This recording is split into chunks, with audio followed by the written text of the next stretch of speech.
Hello and welcome to Chemistry with Dr. Clark. In this video I'd like to talk about solubility product constants. This is part 2 of a 3-part series. In the first part of this video series I did talk about how you would write an equilibrium for a low solubility solid that splits up to give you ions. I also talked about how you would write the equilibrium expression, involving the solubility product constant. So it would be KSP equals products over reactants. Now, I will be reviewing it a little bit in this video because we're going to use it for our calculations. But if you haven't watched the first video, you should probably pause this one and go back and take a look at part 1 because it does go into detail. How do you write the equilibrium and how do you write the equilibrium expression? Okay, as a little bit of a review, this type of equilibrium is highly specialized. It is only for solids that don't like to dissolve in water. It's for low solubility solids. And it talks about when you throw them in water and they dissolve, what kind of equilibrium do you get? Okay. Now, the K that we're going to use here, because this is a bit of a special case, we do like to use the symbol KSP, S for solubility, because this is all about the solid dissolving in water. It's all about solubility. And it is all about the product. Normally, when we do a KSP, it's always products divided by reactants. And in this case, your reactant will always be a solid. And because the reactant is always going to be a solid, it doesn't appear in the expression. So if your reactant is gone, it's no longer a quotient, and it will always be a product because you'll have one product times a second product and nothing dividing, right? So it's going to be a solubility product constant. The other thing we should keep in mind is that the bigger the value of KSP, the better the solid is at dissolving. Now, I will note that they are all terrible at dissolving, right? The solids that we're going to talk about here, none of them are going to dissolve well. So what you're basically ranking is the worst of the worst to the best of the worst. Okay, none of them are going to dissolve very well, but you can still rank them from smallest to biggest KSP, and the one with the biggest KSP will dissolve the best. The other thing that you have to be familiar with for these problems is the term solubility. When we talk about throwing a substance into water and it dissolving, we're talking about allowing it to dissolve to its maximum amount. We'll let the maximum amount dissolve, and we call that solubility. So this would be forming a saturated solution, right? In a saturated solution, you've allowed the maximum amount to dissolve, okay? And we do like to give a symbol to solubility. We like to call it a capital S for solubility. Now, the way these problems are going to work is that I'm going to give you the value of the solubility, and I'm going to ask you to calculate the value of the KSP. When we get to part 3 of the video series, it reverses. In part 3, I'll give you the KSP, and I will ask you for the solubility. Okay? So the easiest way to do this is through examples. So the problem here is going to say, please calculate the KSP for barium sulfate if its solubility is 3.87 times 10 to the minus 5 moles per liter. Now, I find that if you're going to do these problems, it's best if you get into kind of a rhythm, if you get into a routine. If you always do the first step first, and the second step second, and the third step third.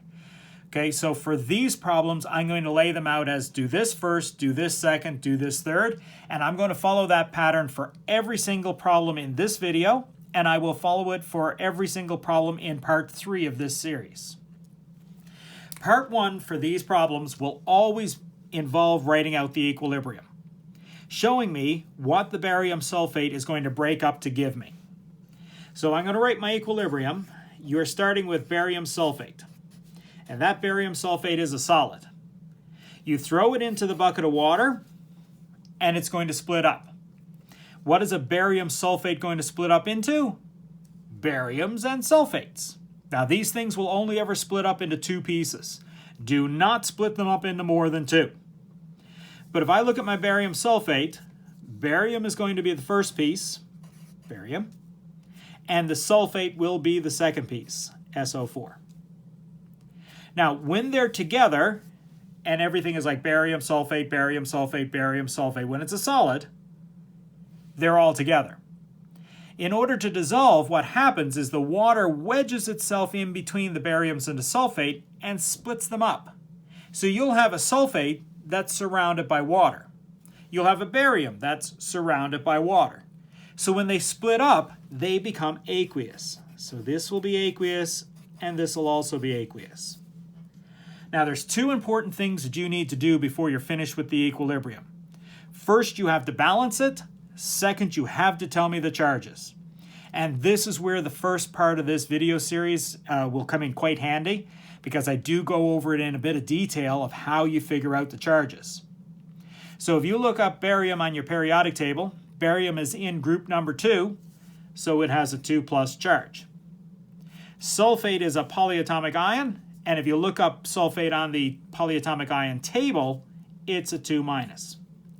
And we know that we've got this done right because the total amount of positive charge and the total amount of negative charge should balance themselves out. 2 positives, 2 negatives. Now, I did choose one that was relatively straightforward for the first one. If we attempt to balance this, you started off with 1 barium and you end it with 1 barium. You start it with 1 sulfate and you have ended with 1 sulfate. So this thing is already balanced in a 1:1:1 ratio, right? 1 barium sulfate gives me 1 barium and 1 sulfate. So step number 1 is always to write my equilibrium. Okay. Now, step number 2 is going to be to write my equilibrium expression. Equilibrium expression. In an equilibrium expression, we're going to say K equals products over reactants. Now, this is not just any equilibrium constant. This is a very specific one. It's about a solid that is not liking breaking up, right? It doesn't like to dissolve in water, but it will dissolve a little bit. So this is not just any equilibrium constant. It's a solubility product constant. It's a KSP. Now, when you do these things, products are always in the numerator, reactants are always in the denominator. So my first product is a barium 2+. Now, for these problems here, we are very focused on concentration. Concentration is the important measurement. And in order to show everybody that we are doing concentration, we are going to put square brackets around the barium 2+, because square brackets mean concentration in the world of chemistry. Now, there is also going to be a power here. The power comes from the numbers used to balance the equation. Since I told you that to balance this, I only needed 1 barium, the power here becomes 1. Okay, the second product is a sulfate, so SO4 2-. Again, we want to tell the world that it is a concentration. So again, I would like to use square brackets. And it does need a power. When I balanced the equation, I had 1 sulfate, so the power is 1. Now, normally at this point, we'll draw a line and we talk about our denominator. The reactants go in the denominator, but my only reactant is a solid. Solids and liquids do not show up in equilibrium expressions. So because this is a barium sulfate, we can kind of ignore it, so there is no denominator, which means really it's over 1, and if you're dividing by 1, you don't have to write it. So this is my equilibrium expression. And you can see here now why it's called the solubility product, because normally you would have a numerator and a denominator, right? So it would be a quotient. But because the denominator is gone, you just have something times something. If you have 2 things multiplied together, that's a product. That's where we get the product from. So step 1 is write your equilibrium. Step 2 is write your equilibrium expression. That's what part 1 of the video series covered. Now, the new thing that we're going to add is that we're going to throw in the concentrations of these in order to figure out the value of the K. The easiest way to do that is to build a thing called an ice table. Now, we are going to recycle the ice table a lot, right? We are going to use it here when we calculate KSPs. We're going to use it in part 3 when we calculate solubilities. We'll be able to use it in other problems involving other equilibriums. Okay, it is very, very versatile, so once you learn how to use it, you can recycle it over and over. Now, the easiest way to do this is to rewrite your equation. So I have barium sulfate solids in equilibrium with barium 2+ aqueous and a SO4 2-. Now what I'm going to do is I'm going to build a table underneath my products. So underneath my products, I'm going to make a table. It will have 2 columns, one for the first product, one for the second product. And this table has 3 rows. So 1 row, 2 rows, 3 rows. The label on the first row is going to be initial. The label on the second row is going to be change. And the label on the third row is going to be equilibrium. And that's where we get the acronym ICE for ICE table. I for initial, C for change, E for equilibrium, ICE. And the idea is, it takes time for the equilibrium to happen, right? When you throw the barium sulfate into water, here's your container, you throw in some barium sulfate, settles to the bottom. It's not instantaneously going to dissolve, right? It is going to take some time. So that's why I'm going to talk about initially. Initially is the minute you threw it into the bucket of water, what happened? Then we're going to talk about the change. You sit back and you give it some time. You give the solid some time to dissolve. And then the equilibrium will be after you've given it time, so that way everything that can dissolve you're at equilibrium, right? For every one new piece that dissolves, an old piece will turn back into a solid, right? It's going to be continuous. Dissolve, reform into solid. Dissolve, reform into solid. Dissolve, reform into solid. Okay, at that point, you're at equilibrium. So for this problem here, when you threw your barium sulfate in, the minute it touched the water is time 0. If it has just touched the water and you have not given it any time to actually do anything, how much of it has split up to give you barium sulfates? None. Because you haven't given it any time to split up to give me products. Right?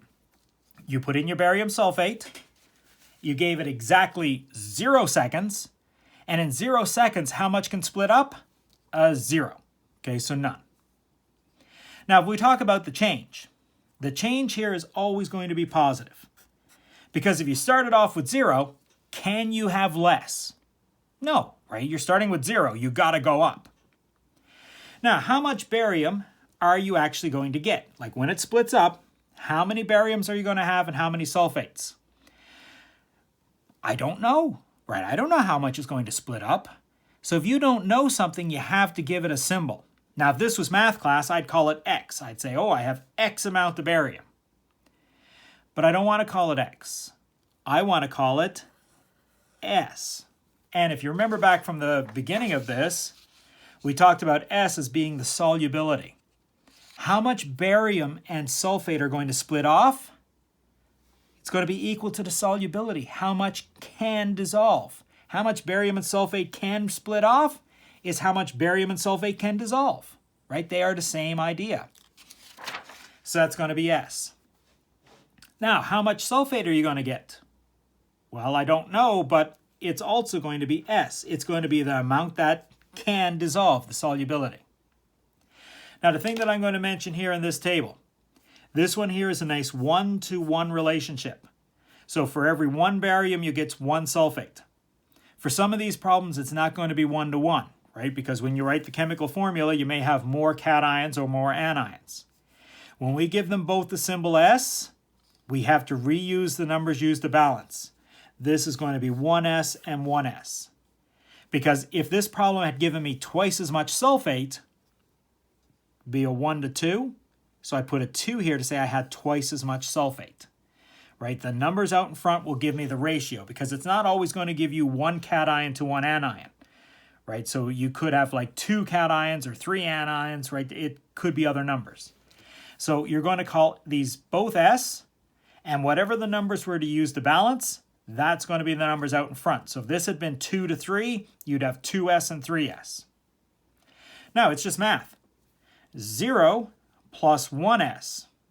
So if you've got 0 and you're going to add 1s to it, well, does the 0 really make any difference? No. If you've got 1s, do you need to keep the 1? No. So this is s. 0 plus 1s is also s. Now in this problem here, I've got my s's and I've got my equation. So let's put my s's in my equation. Okay, so maybe what I should do is move this up a little bit and give myself a little bit more room. So if I rewrite my equation, KSP equals concentration of barium 2 plus times the concentration of SO4 2 minus. Okay, all I did was rewrite. Okay, so how much barium 2 plus do you have at the equilibrium? I have S. So I can substitute this out and say, well, that's just S. Right? How much do you have? I have S. How much sulfate do you have? Well, how much sulfate do I have at equilibrium? Also S. So my KSP equals. Okay, so what I've done is by using this table here, and I realize at this point, this table is probably way more work than you need, right? You could probably have gotten away with taking a few shortcuts. The reason why I like to do it like this is because when we get to more complex problems, the table will help you a lot. And if you use it in every single problem, then it becomes very routine for you. It becomes second nature. You don't even have to think about it, right? You're doing a KSP problem and you just automatically pull out your ICE table, okay? Consistency, routine, repetitiveness helps. So what I've done is I've taken my original equation and I've said, well, how much barium do you have? Well, I have S, so I replaced it with S. How much sulfate do you have? S, so I replaced it with S. Okay, let me move this up. Now it becomes kind of like a math problem, right? If this was an X times an X, okay? If you had an X times an X, what's X times X? X squared. So if you have an S times an S, your KSP is going to be S squared. Now, in order for me to get you to do anything with this, I either have to give you the S or I have to give you the K. I got to give you one of them. So I'll give you one and ask for the other one. Well, what did this problem give me? Let me move it down just a bit. The problem said calculate the KSP, so I'm looking for this. And it says the solubility is. I have given you the value of S. So if you know what the S is, you can just substitute it in. So KSP equals, what's the value for S? 3.87 times 10 to the minus 5 squared. Don't forget your squared. So my KSP would be, let's pull out our calculator. So 3.87 exponent minus 5. Right, if I want to put scientific notation in my calculator, I have to hit the EXP button. And then I'm going to square it. So squared. So my KSP will be 1.50, because I'm going to round it up, right? It looks like 1.497. So if I want to get it just to 2 decimal places, because the 7 is above 5, I round up. So 49 becomes 50 times 10 to the minus 9. If you know the solubility, you can calculate your KSP. Now, these KSPs do not generally have units. Okay, I know you could put units in. This was a moles per liter, this was a moles per liter. If you multiply them together, this should be moles per liter squared. But if you have different equilibriums, you will have different numbers used to balance them, so you'll have different powers. And if you have different powers, these KSPs will all have different units. And if they all have a different unit, it's a little hard to be consistent, right? Because they're all going to be different. And so what we tend to do is we tend to just leave them out. Okay, so for KSPs, we do tend to leave out the units. All right, now this one was relatively straightforward because it was a nice 1-to-1-to-1. Let's say we want to do a problem that's not 1-to-1-to-1. Okay, so let's try a second one. Okay, so I have calculate the KSP for silver sulfide if its solubility is this. All right, we had said first step, write your equilibrium. Second step, write your equilibrium expression. Third step, write your ice table. Okay, those are the first three steps no matter what problem you're doing. The minute it says KSP, write your equilibrium expression, and write your ice table. Okay, so if I'm going to write my equilibrium, I have Ag2S, and it's a solid. It's in equilibrium, so it's going to split up. Now, it only ever splits into two pieces. This is silver sulfide, so it's going to split up and give me silvers and sulfides. So it's going to split up to give me silvers and sulfurs. Now, when it dissolves, it does become aqueous, so aqueous and aqueous. And the two things I need to do with this equation to finish it, balance it and tell me the charges, right? I got to balance it and find the charges. So if I take a look at this, my silver here has a little 2 next to it. That little 2 next to the silver tells me that there are 2 silvers, right? Ag2 tells me that there are 2 silvers, so I put the 2 here. If I look at the sulfur or the sulfide, there's only one of those. So I've only got 1 sulfide. 2 silvers, 1 sulfide. Now if we talk charges. Sulfur is in group 6A. So on your periodic table, sulfur is in group 6A. If it's in 6A, it'll have a charge of -2. Your silver is a transition metal, okay? So if you look at your periodic table, your transition metals are here in the middle, and transition metals have more than one charge. Think like iron. Iron can be 2+ or 3+. Silver, though, is an exception. Out of the transition metals, it's one of the very few that has only one type of charge. And the charge on a silver is +1. Now, it is one of those things that you have to know, right? When we're doing these low solubility calculations, silver is a favorite.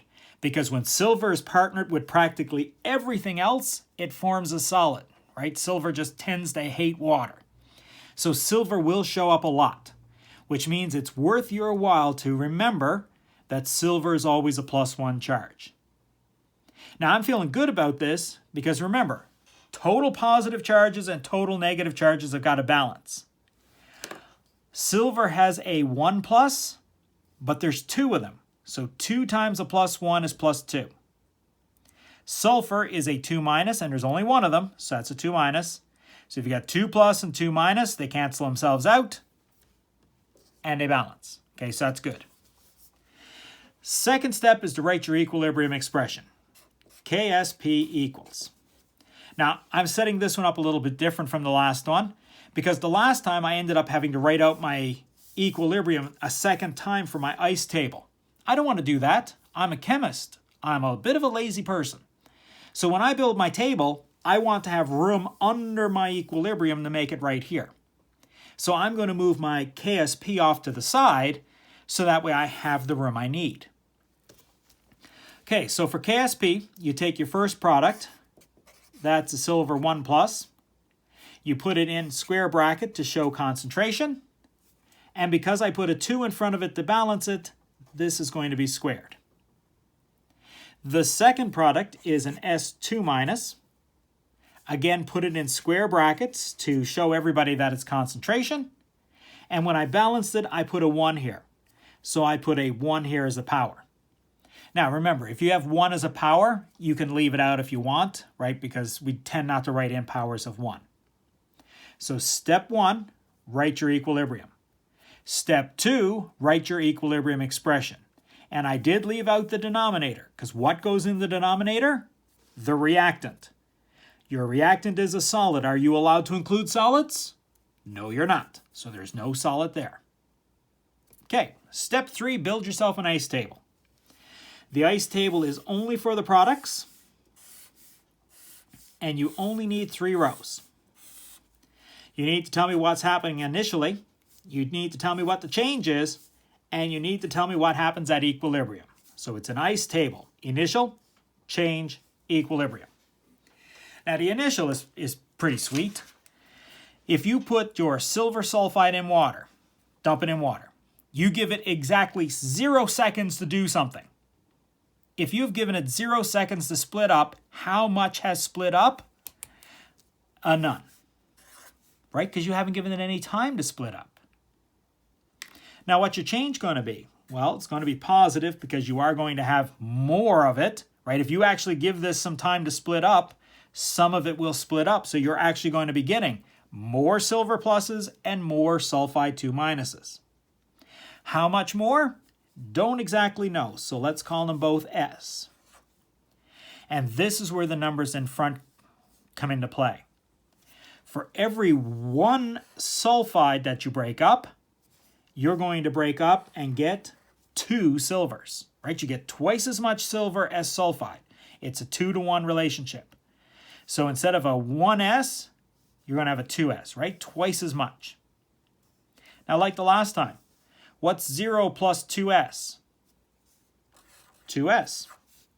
What's 0 plus 1S? 1S. Okay? Now, like we did the last time, I'm going to take these numbers and put them into my equation. So my KSP is going to equal, how much silver do you have? Right? How much silver plus do you have? I have this much silver plus, right? Silver plus, how much do you have? I have 2S. So I have 2S, and don't forget, the amount of silver got squared, so it is squared. You can see that the 2 in front of the silver shows up in 2 different places. It is multiplied by the S, right? That 2 ended up being multiplied by the S, but it also ends up as your power. So it's going to be 2S squared.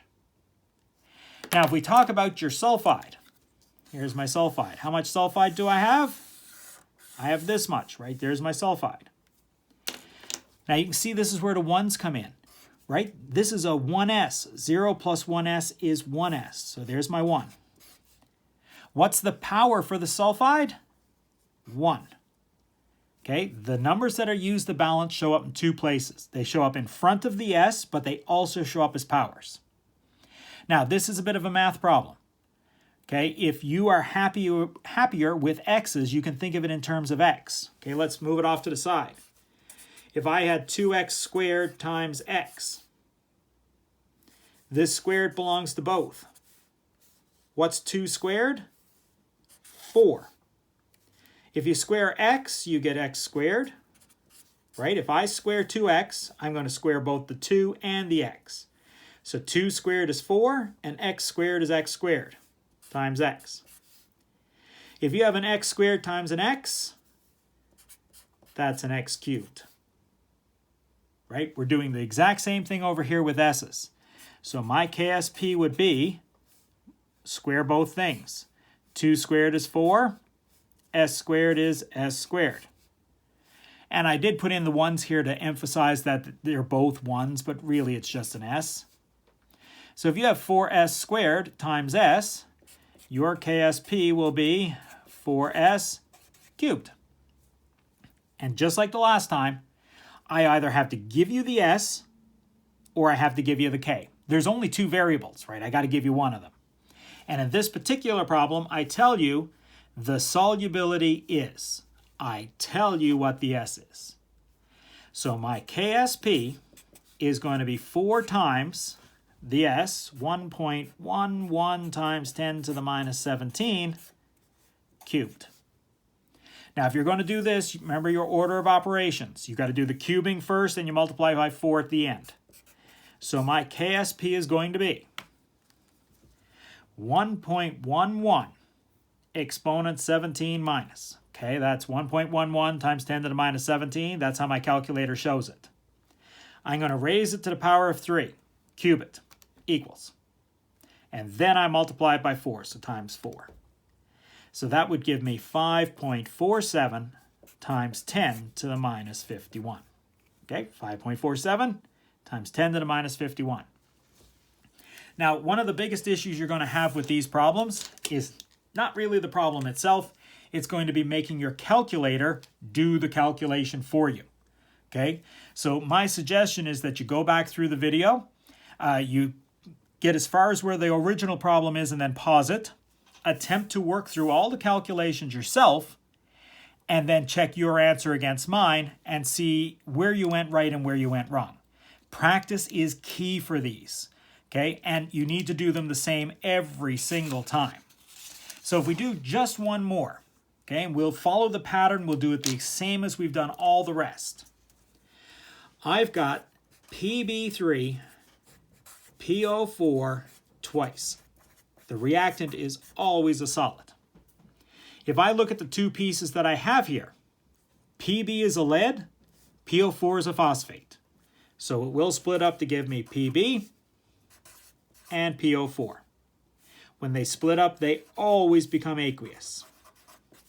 Solid, aqueous, aqueous. You're going to balance it, and you're going to tell me the charges. So if we go balancing, if I look at my leads here, how many leads do I have? I have 3, so I'm going to put a 3 out in front. If I look at my phosphates, how many PO4s do I have? I've got 2, so that would be 2. So you've got 3 leads and 2 phosphates, PB3, PO4 twice. Now if we talk charges, the phosphate is probably the easier of the two. If you look at your table of polyatomic ions, phosphate does have a charge of 3 minus. Now your lead, even though it's not a transition metal, lead is one of the exceptions. Okay, transition metals in your periodic table are here. Lead's kind of off to the side, but lead can either be 2+ or 4+. It's got to be one of those two. And so for this problem here, you're going to have to figure out, is it 2+ or is it 4+? Well, maybe the easiest way to do it is to say the total amount of negative charge has got to balance the total number of positive. So if you have 2 -3s, that gives you a -6. What does the charge on the lead have to be to give you a +6? 3 times 2+, right? 3 times 2 gives me 6 positives. 2 times 3 gives me 6 negatives. Okay? For the lead, it is a little bit more difficult because there is more than one possibility. Now, I really like this one because it has 3s and 2s, which means my ice table is going to have 3s and 2s in it, which means when I write my KSP, it's also going to have 3s and 2s in it. Okay, so when I do my table here, I don't think I have enough room to do my K here, maybe. Let's see if we can squeeze it in. So my KSP equals, first product is lead 2+, put square brackets around it to show concentration, and because when you balance it you put a 3 in front of it, this is going to be a power of 3. All right, maybe what I will do is add a little bit of paper here to the side, so that way I have some extra room. Okay, my second product is going to be a PO4 3-. Again, to show that this is a concentration, I am going to put a square bracket around it. And because I use the 2 to balance the entire equation, then this is going to be squared, right? The numbers that you use to balance are going to become powers. All right, first step was your equilibrium, check. Second step is your equilibrium expression, check. Third step is your ice table. So underneath your products, you're going to build a little table. It's going to have 2 columns, and it's going to have 3 rows. First row is initial, second row is change, and third row is equilibrium. Now your first row very rarely changes, because if you're giving something 0 seconds to dissolve, it's never going to dissolve. So here in the beginning, you're just going to have zeros, right? That first initial, because you've given it no time to actually start breaking up, they're zeros. Your change row will always be positives. It'll always use the variable s, and the numbers in front of the s comes from the equation, right? For every one of these you break up, you get 3 leads. For every one of these you break up, you get 2 phosphates. 0 plus 3s is 3s. 0 plus 2s is 2s. Okay, it is the same every single time. I know the numbers in front will change and I know the powers will change, but the problem itself stays the same, which is what I like about these. They're very predictable. Once you get the pattern, once you've practiced them a bunch of times, you become quite good at them. Now, let's take these and put them into our equation. So my KSP is, how much lead do I have? That's how much lead I have. So 3s, and the power is 3. So it's going to be 3s cubed. How much phosphate do you have? I have 2s of phosphate. So that's a 2s, and it is going to be squared. Now from here down, it is math, right? I've got 3s cubed. It's like saying 3x cubed times 2s squared. It's like 2x squared, right? So you pull out your math skills. You say if I'm cubing it, that means the cube belongs to both the 3 and the s. So 3 to the power of 3 is 27. S to the power of 3 is s cubed. Whoops, moving around my other piece of paper. The squared does the same thing. The squared belongs to the 2, but it also belongs to the s.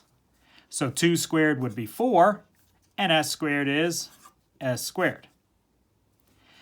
Okay, so my KSP equals, I've got number times number and s cubed times s squared. So if I do 27 times 4, that gives me 108. And s cubed times s squared gives me s to the 5th. Okay, so you can see that the numbers here got big quite fast, right? Because you're cubing a 3, you're squaring a 2, and then you're multiplying them together. So you got 108. You can see that the powers also got quite big. You had an s cubed times an s squared gives you an s to a 5. But that's okay.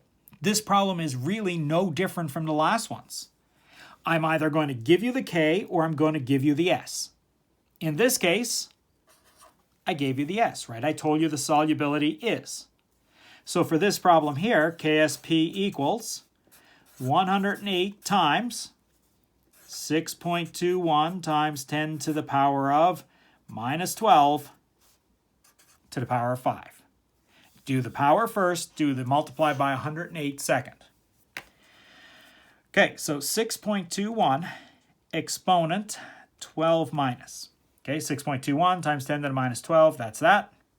Raise it to the power of 5, gives me that, and then multiply it by 108. So my KSP is going to be 9.97 times 10 to the negative 55.